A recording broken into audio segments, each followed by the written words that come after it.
శ్రీకాకుళం జిల్లా ఇచ్చాపురం పట్టణంలోని గాంధీ పార్కులో చేపట్టిన వనం మనం కార్యక్రమంలో స్థానిక ఎమ్మెల్యే బెందాల్ అశోక్ బాబు, జనసేన ఇన్ఛార్జి దాసరిరాజు పాల్గొన్నారు. అనంతరం పార్కులో మొక్కలు నాటే కార్యక్రమానికి అశోక్, దాసరిరాజు శ్రీకారం చుట్టారు. ఇచ్చాపురం మున్సిపాలిటీ కార్యాలయం ఆవరణలో నీటి ట్యాంకులు, నూతన ట్రాక్టర్ను ప్రారంభించారు. మరోవైపు ట్రాక్టర్ను నడిపి ఎమ్మెల్యే అశోక్ బాబు సందడి చేశారు.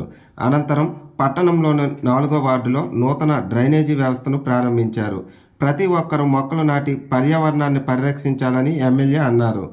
మొక్కలు నాటి దత్తత తీసుకునేందుకు ముందుకు రావాలని చెప్పారు. ఈ కార్యక్రమంలో కూటమి నియోజకవర్గ నేతలు, కార్యకర్తలు పెద్ద ఎత్తున పాల్గొన్నారు.